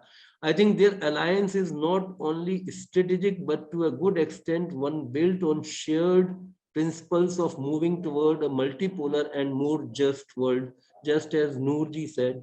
I think that the China of today under Xi Jinping is qualitatively different from China under Deng or Mao. We need to understand the Chinese on renewed terms today. और उसी के साथ हमारे AISF JNU के साथी ने भी कहा है कि ऐतिहासिक पृष्ठभूमि से वर्तमान स्थिति तक का विश्लेषण बहुत सहज भाषा में रखने के लिए कॉमरेड पटनायक का शुक्रिया, मेरी तरफ से भी शुक्रिया। भारत की सरकार क्या कर रही है इस विवाद में, भारत की भी कोई भूमिका है क्या, हरनाम सिंह जी ने पूछा है। और फिलहाल हाँ, चैट बॉक्स में इतने ही सवाल थे। अगर कोई सवाल मुझसे छूट गया हो तो हाँ, मालाकार जी भी हाथ उठा रहे हैं, लेकिन आपसे पहले मुशर्रफ अली जी का हाथ उठा हुआ है, तो पहले हम मुशर्रफ अली जी की बात सुनेंगे। और आपसे मेरा अनुरोध ये है प्रोफेसर पटनायक की, आनंद के सवाल के साथ आप बाकी की चीजों को पहले जोड़ करके अपना जवाब दे दें, उसके बाद मुशर्रफ अली जी अपना सवाल करेंगे। या आप मुशर्रफ अली जी का सवाल भी साथ में लेना चाहेंगे? पहले ये काफी चीजें हैं, मैं एक साथ 5 मिनट 2 मिनट, जैसे आनंद जी ने कहा, जैसे यूक्रेनियन मैंने भी शुरू किया था, यूक्रेन और रशियन जो है ना, ये ट्विन ब्रदर्स टाइप के हैं, और इनमें तनाव भी रहता है। जैसे ओडिया बंगाली आप मान लीजिए, मैं अपना ही एग्जांपल दे सकता हूँ, बहुत क्लोज है, language, culture, identity, eating habits, dress, everything, but समय समय पे तनाव भी इजीली कराया जा सकता है, हुआ भी है पास्ट में। क्योंकि एक परसेप्शन एक समय में कहता है ये आपके रूलर थे, आपके कल्चर में कल्चर को दबा दिया, असिमिलेट कर लिया। 40% ऑफ यूक्रेनियंस, 40% 1989 के सेंसस में रशियन उनका फर्स्ट लैंग्वेज था। 40% said Russian is their first language, which means there are enough Russian speakers in Ukraine, either Russians or Russian speaking population. इसीलिए ये जो कॉन्फ्लिक्ट शुरू हुआ है कि Russian speaking people they do not accept this kind of Ukrainian nationalism, जिसमें Russian language, culture, identity का कोई स्थान ना, कोई प्लेस ना। इवन यूक्रेनियन ऑर्थोडॉक्स चर्च को अलग कर लिया था। मैं वहां देखा जहां उसके जो यूक्रेनियन ऑर्थोडॉक्स चर्च हेड था, उसका डेड बॉडी को अंदर नहीं जाने दिया, क्योंकि वो चर्च जो है रशियन ऑर्थोडॉक्स के कंट्रोल में था। तो चर्च भी अलग होने लग गए। तो nationalist tried everything to create, और इस पे वेस्ट का बहुत बड़ा रोल मैं इसलिए कहूँ, they provoke this kind of conflicts and anger among communities. एक साइड को उसकाते रहे, उसको हेल्प करते रहे। जहां तक वेस्ट का सवाल है, आई मीन इंडिया का सवाल है और चाइना का, मैंने मैडम का सवाल का जवाब दिया था कि अलायंस मिलिट्री टाइप का, उस तरह का मिलिट्री पॉलिटिकल अलायंस नहीं होगा, काफी हद तक इकोनॉमिक इंटीग्रेशन होगा, और वर्ल्ड ऑर्डर के कॉन्टेक्स्ट में काफी क्लोज, उस तरह चाइना और इंडिया का भी काफी क्लोज नैरेटिव रहा है ग्लोबल ऑर्डर के बारे में। क्योंकि जहां तक किसी ने लिखा है ना, मल्टीपोलर वर्ल्ड ऑर्डर, वो यूनिपोलर मोमेंट याद करिए जहां किसी देश की जरूरत नहीं होती थी अमेरिका के खिलाफ खड़े होने के लिए। इतना बड़ा राष्ट्र युगोस्लाविया, उसको तोड़ दिया गया और सर्बिया के ऊपर बम गिराया गया 1999। इराक में चले गए, अफगानिस्तान में चले गए।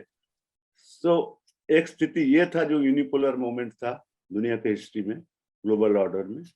उसको चैलेंज करने के लिए, चैलेंज तो ओपनली बहुत सारे कंट्रीज नहीं कर रहे थे क्योंकि बोथ चाइना एंड इंडिया उस टाइम अमेरिका के बहुत क्लोज थे, but in their own ways उन्होंने कोशिश किया कि इसका अल्टरनेटिव नैरेटिव बोले किया जाए। वो प्रोसेस को हेल्प किया गया ब्रिक्स के through, RIC, Russia India China platform. Then you had BASICs, Brazil, South Africa, India, China and all. So China, India, Russia और कुछ देशों के प्रयत्न ये रहा है, without antagonizing the US, confronting the US, how gradually create alternative institutions which will be much closer to the south, global south. BRICS bank एक बहुत बड़ा उदाहरण है, एग्जाम्पल है, जो जिसका आप देखिए जो अपने करेंसी रिजर्व्स वगैरह जो सब है ना, जो बिल्कुल alternative to IMF in their terms of giving loan, no conditionalities नहीं है। So global order को बदलने के लिए कई चीजें हो रहा है। इवन यूक्रेन के 14 के सवाल पर देख लीजिए आप, इंडिया एब्सटेन, और हमारे जो नेशनल सिक्योरिटी एडवाइजर थे शिवशंकर मेनन ने कहा, क्या स्टेटमेंट दिया था, रशिया है जेन्युइन इंटरेस्ट, रशिया का जेन्युइन इंटरेस्ट इस रीजन में, वी कैनॉट इग्नोर दैट। इस सो मल्टीपोलर वर्ल्ड ऑर्डर के लिए कोशिश प्रयत्न हो रहा है। मल्टीपोलर वर्ल्ड ऑर्डर के जो कंट्रीज हैं फेवर में, they are not necessarily anti American, चाहे ब्राजील हो आज या इंडिया हो, but they have come together with a vision that global south should have a voice. उन्होंने प्रयत्न किया है, they tried their best to change the voting rights within the IMF, which has increased marginally, but still 2008 के economic meltdown के समय देखा गया, the BRICS countries were least affected. That is, they were least affected by this global meltdown. That created a lot of credibility in the economies of BRICS countries. कि ये global alternative बन सकते हैं. They can attract many countries to their, vision. So this should not be seen as an alliance, but this should be seen as global alternative, global order, where the West is not the only power that will dictate or monopolize the whole discussion, decision making, policy, everything. India का जहां तक सवाल है, it's a very, very, I may say it because I can't really answer in a very convincing way. मैं कहूँगा बढ़िया question है, but anyway, क्योंकि इंडिया भी इमर्जिंग पावर, इंडिया के रिश्ते अमेरिका के साथ भी अच्छा है. If you remember China's rise, China was good with everybody, all countries, until Xi Jinping came to power. तो Deng Xiaoping के बताया रास्ता है कि China's rise is not a threat to anyone. तो अपने शांति से सबसे रिश्ते बना के राइज करते गए, कैपिटल भी आया, इन्वेस्टमेंट भी आया, बाजार भी आया, सब कुछ मिला. India has been rising like that, maintaining a balance between Russia and US. Look at the amount of American pressure against S-400 missiles that India purchased from Russia. So in that small way, because American power is enormous, you can imagine if they are threatening Russia like this. And we have a problem with China, so we also tilt towards the US in that context. So it was a big decision to still go ahead and purchase. And then we have also many other commonalities with Russia. We have started 2 initiatives, by the way. ये मेरा पूरा किताब ही एक इस पे है, to access the Eurasian continent. हमारे पास पाकिस्तान, अफगानिस्तान के वजह से access नहीं, because Afghanistan, despite being a friendly that time, Pakistan came in between, which didn't allow transit of goods and everything. So we had tried 2 routes, both through Iran. Again, another critical country on which we are sometimes in dilemma, sometimes vote against it, sometimes also support it, and try to bust sanctions by, sort of barter trade with Iran, energy versus Indian goods. So that is Bandar Abbas port and Chabahar. Chabahar gives India access to Eurasian continent through Iran and Afghanistan, जिसके border पे 3 countries हैं, Turkmenistan, Uzbekistan, Tajikistan, जहां से आप जा सकते हैं Eurasian market, which will shorten the distance, cost, everything. दूसरा बंदर अब्बास से जो 2002 से हम प्रयास कर रहे हैं, साइन किए थे Russia, India, China, Iran, and वो लिंक है, रेलवे लिंक्स वगैरह सब कुछ है, एक स्ट्रेच ईरान के अंदर है, it has to be properly done. So हम और आसानी से ईरान से रेलवेज में हम जा सकते हैं up to Caspian, Russia, Azerbaijan, everywhere. ये इनिशिएटिव हमारे रशिया के साथ है, क्योंकि यूरेशियन मार्केट और यूरेशियन गैस, एवरीथिंग हमारे लिए बहुत इंपॉर्टेंट है. रूस के साथ काफी इनिशिएटिव्स है ये, पर प्रॉब्लम ये है कि रशिया के साथ इकोनॉमी हमारी स्ट्रांग नहीं है, जो चाइना के साथ रशिया का हुआ है. So we can not bail out to Russia sanctions में. हमारे पास रूस के प्रोडक्ट के लिए वो मार्केट नहीं है, ना सीधी पाइपलाइन है गैस के लिए, एनर्जी के लिए. And we have diversified our even military purchases from US and Israel and other countries, France. So I see the dilemma that Indian government will face in future. I read Rajamohan's article also, but he would like us to go closer to US and not side with Russia. But the dilemma is real. Russia has been an old friend. Its military dependence काफी है, and we have this connectivity through these corridors even to Europe through Russia. So difficult to take sides, and we are not a market, for Russia, because of China is taking that advantage, which is not on the border, and we have other goods coming in from various parts of the world. Even Chinese goods are flooding Indian market, so Russian goods cannot compete in this market, except for energy and military sales. Energy without a gas or natural pipeline will be very expensive. We are still trying to get it through some investment in Siberia, Sakhalin, a massive investment, $2 billion, ONGC Videsh has done, and that has been sold elsewhere, so that the money we earn we can purchase from other parts. Thank you. मैं मुशर्रफ अली जी से कहूंगा कि वे अपनी बात संक्षेप में रखें. मेरा ये सवाल है कि जो सेकंड वर्ल्ड वॉर के बाद एक विश्व व्यवस्था बनी थी, एक वर्ल्ड ऑर्डर बनाया था जो अमेरिकी नेतृत्व में था, जिसके औजार जो हैं वर्ल्ड बैंक, IMF और ये सब थे, जिनके माध्यम से वो सारी उस पर करता था.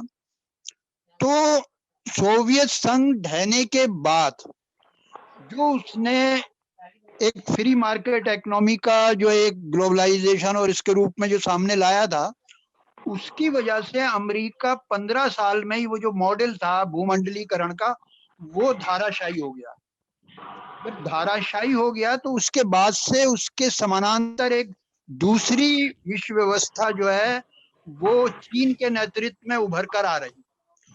और इस बात को जो है, जिस बात को पूरी दुनिया में अमेरिका संरक्षणवाद के खिलाफ कर रहा था, उसने खुद अपने यहाँ संरक्षण करना शुरू कर दिया इसके अंदर डोनाल्ड ट्रंप के दौर में. तो मेरा कहना यह है कि ये जो अब कर रहा है, ये पूंजीवाद जो बिल्कुल अपनी आखिरी जो है उसकी लड़ाई लड़ रहा है, अपने अस्तित्व की लड़ाई लड़ रहा है, उसी का एक हिस्सा जो है हम यूक्रेन में और इसमें देखते हैं. क्योंकि यूक्रेन की जो पूंजीवाद में जो पूंजीवादी संकट है, वो संकट को हल करने के लिए फासिज्म को आगे लाता है. तो आप देखेंगे कि दुनिया के बहुत से हिस्सों में, यूरोप में भी और यूक्रेन में भी फासिस्ट पार्टियां जो सामने आई हैं. तो मेरा कहना यह है, नई जो विश्व व्यवस्था बन रही है, मैं ये कॉन्स्पिरेसी थ्योरी वाली विश्व व्यवस्था की बात नहीं कर रहा हूँ, बल्कि मेरा मानना है कि जो आर्थिक शक्ति के ऊपर जो एक ग्रुप बन रहा है, जो चीन के नेतृत्व में चल रहा है, क्या इसके बारे में आपका जो है क्या कहना, क्या इसका इस ताल्लुक है इससे? जो ये जो कॉन्फ्लिक्ट चल रहा है कि पूंजीवाद अपनी हारवी जो पुरानी जो आदतें हैं उसके तहत यह हस्तक्षेप कर रहा है, लेकिन वो इसमें कामयाब नहीं हो पाएगा। तो मेरा यही कहना है कि ये जो नई विश्व व्यवस्था बन रही है, जो चीन के नेतृत्व में बन रही है, जिस ग्रुप के अंदर पुतिन और रूस भी शामिल हो रहा है, क्या ये ग्रुप जो है ये सफल होगा? और पूंजीवाद, मेरे हिसाब से पूंजीवाद आ रहा है, तो आप क्या समझते हैं? ये अलग दिशा में जाना होगा मुझे, पर काफी हद तक आपने बोल ही दिया है। पर इतना संक्षेप में ये पूंजीवाद का कोलैप्स कर जाना इतना आसान नहीं है। हमने देखा बार बार ये क्राइसिस से निकलते हैं, कहीं फांसीवाद के रूप लेते हैं, कभी कुछ और रूप से आते हैं। तो एंड आइडियल भी मॉडल्स नहीं है चाइनीज जैसे, जो अट्रैक्ट करेंगे बाकी देश को अपने लीडरशिप में, ये भी प्रॉब्लमेटिक है। तो इस पे अलग डिस्कशन हो सकता है। पूंजीवाद में क्राइसिस हमेशा होता है। जी, मालाकार जी से मैं आग्रह करूंगा। मैं तो सबसे पहले प्रोफेसर अजय पटनायक को बहुत बहुत धन्यवाद देता हूं कि बहुत सारे ऐतिहासिक दृष्टि से जियो स्ट्रेटेजिक, जियो पॉलिटिकल सारे पर्सपेक्टिव को रखने की कोशिश की है। और मैं बहुत सारे थियोरिटिकल सवाल में नहीं जाना चाहता, क्योंकि विश्व ने, पूरे दुनिया ने न्यू लिबरलिज्म से न्यू लिबरलिज्म की यात्रा की है और उसके अपने अपने कॉन्टेक्स्ट है। बस लेकिन मैं एक चीज जो लबोलुआब में उनके भाषण से एक चीज मैं निकाल पाया हूं, जो इसको वो एक्सप्लेन भी कर सकते हैं दुनिया के पैमाने पर, कि नेशनलिज्म जो यूक्रेन में पैदा हुआ तो वो लूजर रहा है। उन्होंने ये बात कही कि वो नेशनलिज्म से लूजर रहा है। तो क्या दुनिया के अंदर विभिन्न विकासशील और विकसित देश जो नेशनलिज्म का आज पोजीशन ले रहे हैं, वो रीजनल या इंटीग्रिटी के लिहाज से वो लूजर, नेशनल इंटीग्रेशन के हिसाब से क्या वो लूजर हो सकते हैं? एक पॉसिबिलिटीज जो है वो यूक्रेन की तरफ से जो इशारा भर करके आया है। तो मैं थोड़ा सा चाहता हूं कि एक वर्ल्ड लेवल का दृष्टिकोण जो है, नेशनलिज्म जो है ये एक लूजर सिचुएशन में ले जाता है हर नेशन को। क्या ये बात दूसरे जगह भी लागू हो सकती है? बस इतनी सी बात। बहुत छोटे कंट्रीज में जहाँ ऑलमोस्ट एक ही तरह की कम्युनिटी है, वहाँ तो थोड़ा तरह के नेशनलिज्म वो अलग होता है। जहाँ multi cultural societies, multi ethnic societies, multilingual societies, वहाँ नेशनलिज्म बहुत खतरनाक साबित हो सकता है। हिटलर का दौर में हमने देखा है जर्मन नेशनलिज्म के वजह से क्या नुकसान पहुंचा जर्मनी को, और जर्मन के आसपास के जितने देश थे, वहाँ कम्युनिटीज थे, उनको पहुंचा है।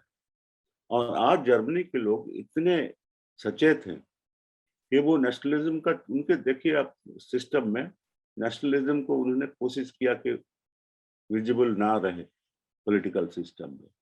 सो नेशनलिज्म शॉर्ट टर्म में हो सकता है गेन करे, बट सोसाइटी के लिए खतरनाक है। जैसे यूक्रेन, जॉर्जिया में हमने देखा है, और हमने किताब में लिखा है, जिन कंट्रीज में इस तरह के डिवीजन नहीं था इंटर एथनिक, उन्होंने एकोमोडेट किया है।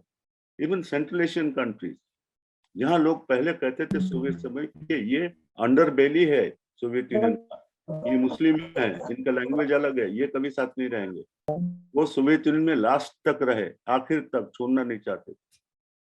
उसके बाद अभी भी वहाँ इंटर एथनिक राइट उस तरह नहीं हो रहा कि कंट्रीज में लड़ाई होंगे। ये हमने देखा सेंट्रल एशिया के कॉन्टेक्स्ट में बड़ा बहुत हुआ है।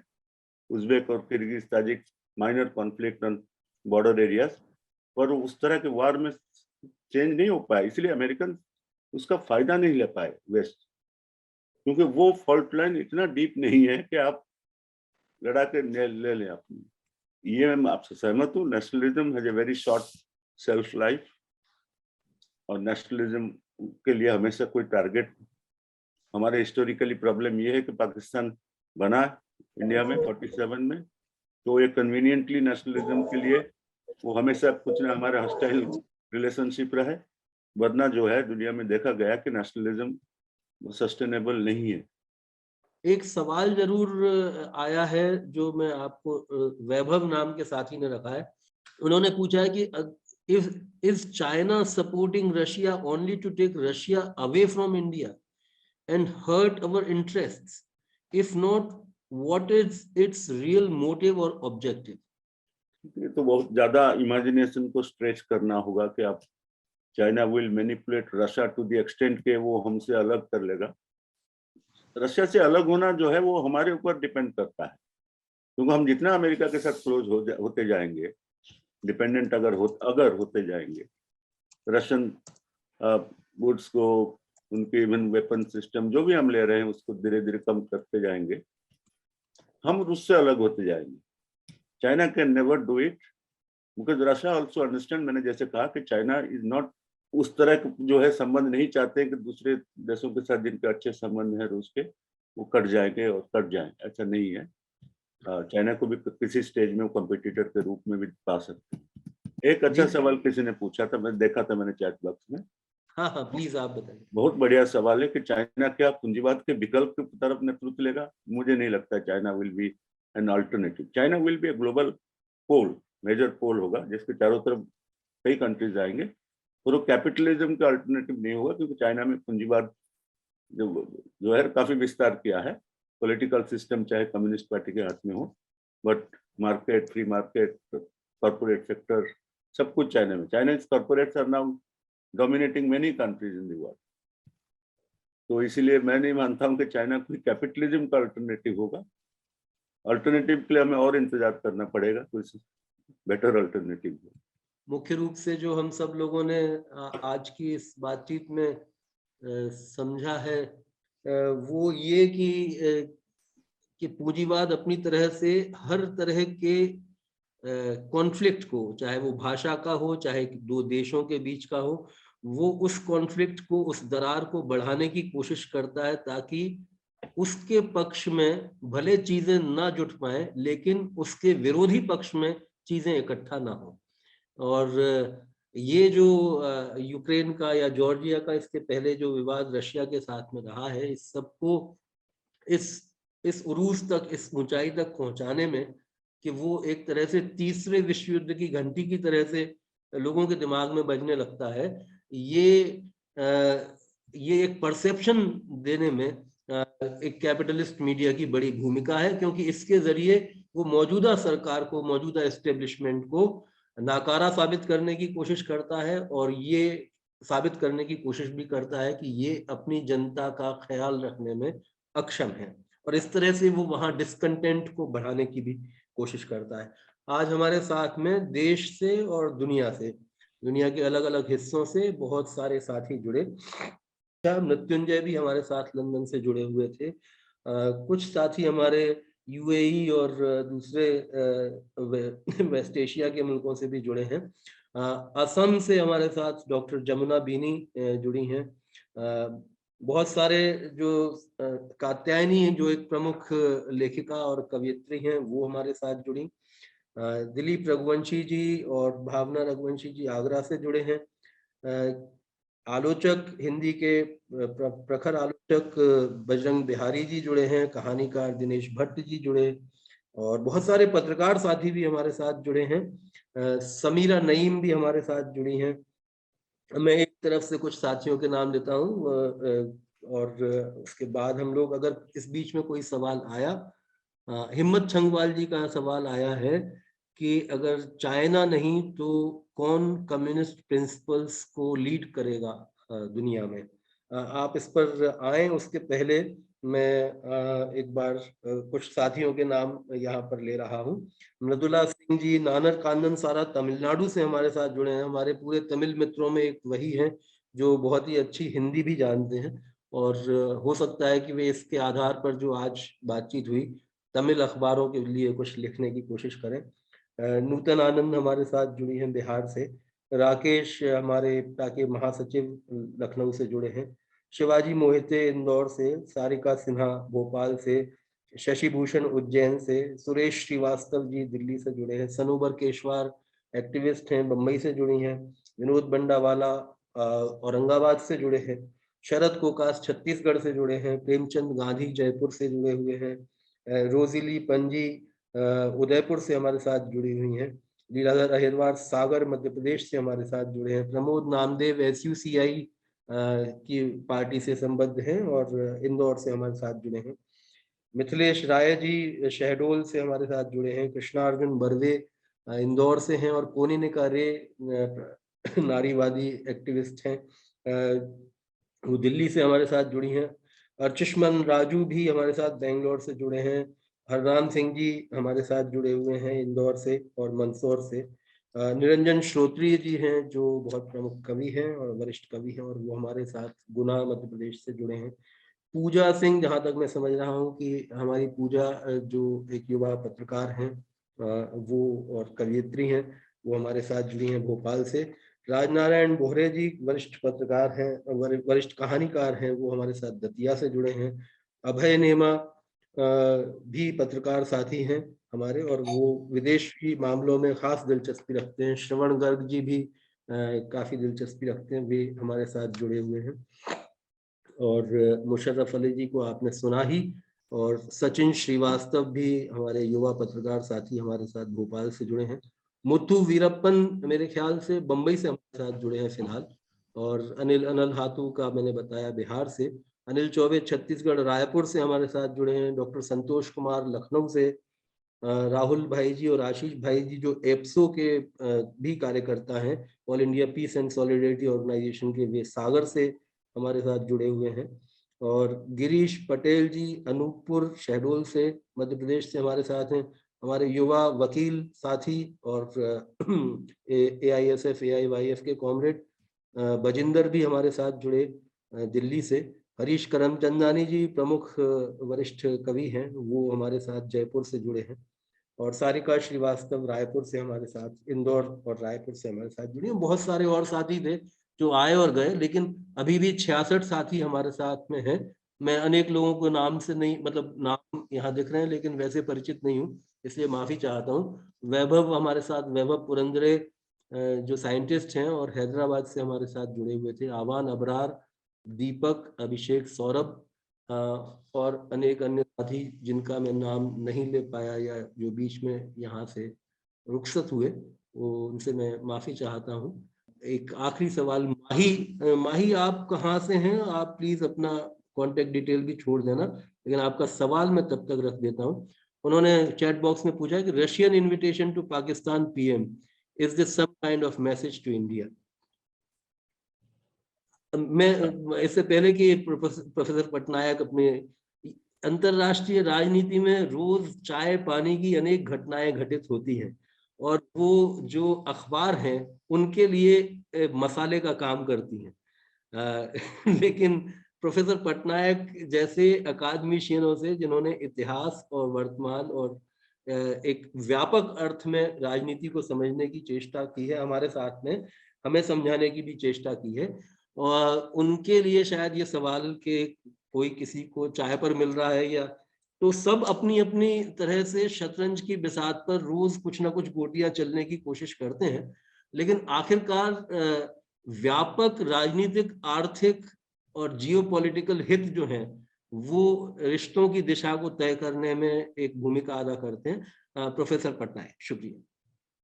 ये मैं और योर लास्ट कमेंट्स। हाँ जी, मैं उससे पहले हिम्मत चंगवाल जी का सवाल लेना चाहता हूँ कि if not China who will lead the communist principles in the world. Marks ने कहा था कि यूरोप और डेवलप्ड कंट्रीज में पहले रिवॉल्यूशन शांति होंगे, नहीं हुआ, रूस में सो हो गया। सो जिनसे उम्मीद रखा था वो नहीं होके रूस में क्रांति हो गई। तो उसी तरह वैक्यूम नहीं होगा। अगर आप सोचते हैं दुनिया में चेंजेस आएंगे तो यूरोप में भी आ सकता है, किसी देश में, लीडिंग कंट्रीज में। तो ऐसे नहीं, जरूरी नहीं कि चाइना के बिना आप कोई लीड नहीं कर सकते हैं। अगर चाइना भटक गया है या ठीक से नहीं लीड किया है तो नए फोर्सेस इमर्ज करेंगे। एक तो ये है। दूसरा, पाकिस्तान का सवाल ये है, मैं सब जगह यही कहता हूँ कि हम मल्टीपोलर वर्ल्ड ऑर्डर में विश्वास रखते हैं। मल्टीपोलर की जब बात करते हैं, आप कैसे ये उम्मीद रखेंगे कि इंडिया का ऑटोनॉमी नहीं होगा, किससे संपर्क रखेंगे? रूस का भी उतना ही ऑटोनॉमी होगा, वो किसी से संबंध रखेंगे। अगर उसी यूनिपोलर वर्ल्ड ऑर्डर के हम विरोध कर रहे हैं और मल्टीपोलर वर्ल्ड ऑर्डर की बात करते हैं, तो रूस के भी संबंध तो डाइवर्स होंगे ना। अब हम अगर इम्पोज करेंगे कि तो वो तो एक मिलिट्री अलायंस हो गया कि आप किसी के साथ और रिश्ता नहीं कर सकते हैं, अगर हमारे साथ रिश्ता रखना है, ये तो नाटो बन जाएगा। तो हम जब मल्टीपोलर वर्ल्ड ऑर्डर की बात करते हैं, चाइना के भी अपने भी फ्लेक्सिबिलिटी होंगे, किसके साथ रिश्ता बना रहे हैं, किसके साथ संबंध बना रहे हैं, हमारे पास भी वो फ्लेक्सिबिलिटी होगा। इसी का नाम मल्टीपोलरिटी है, ताकि किसी कंट्री को हमारे किसी भी डिसीजन पे मजबूरी कुछ नहीं है दूसरे देश का कि आप ये नहीं कर सकते, वो नहीं कर सकते। इसी के लिए ये मल्टीपोलरिटी की बात किया गया था, क्योंकि जब ये शुरू हुआ यूनिपोलरिटी, तब ये था कि कोई कंट्री को ये स्वायत्तता नहीं था, ऑटोनॉमी नहीं था 90s में कि कुछ कर पाए। या तो उनको आईएमएफ वर्ल्ड बैंक से प्रेशर डाला जाता था, या युद्ध की धमकी दिया जाता था, आइसोलेशन की धमकी दिया जाता था। उसी को अवॉइड करने के लिए हमने मल्टीपोलरिटी की बात की, जिसमें ये शामिल है कि हम अपने डिसीजन मेकिंग भी ऑटोनोमस तरीके से लेंगे, अपने रिश्ते भी ऑटोनोमस तरीके से रखेंगे। अभी आखिरी आपके वाक्य के साथ ही कॉमरेड सदाशिव भी हमारे साथ में अभी आज जुड़े हैं, और थोड़ी देर पहले कॉमरेड आलोक खरे भी हमारे साथ जुड़े। दिल्ली से अनिल चौधरी हमारे साथ लंबे समय से जुड़े हुए हैं, अभी इस मीटिंग में लगभग शुरू से। और हमारे युवा साथी अथर्व शिंत्रे और हमारी वरिष्ठ साथी शैला शिंत्रे भी हमारे साथ में हैं, और आलोक खरे जी इंदौर से हमारे साथ में हैं। मैं आप सभी का, हिम्मत छंगवाल जी का, प्रहलाद बैरागी जी इत्यादि जो हमारे साथ जुड़े हैं, उन सबका बहुत बहुत धन्यवाद कहते हुए प्रोफेसर पटनायक का बहुत बहुत शुक्रिया अदा करता हूं। मेरे साथी विवेक मेहता जो इस मौके पर मेरी टेक्निकल हेल्प के लिए भी यहाँ मौजूद रहे, और जो एप्सो के मूवमेंट से भी, All India Peace and Solidarity Organisation के मूवमेंट से भी जुड़े हुए हैं, उनका भी बहुत शुक्रिया।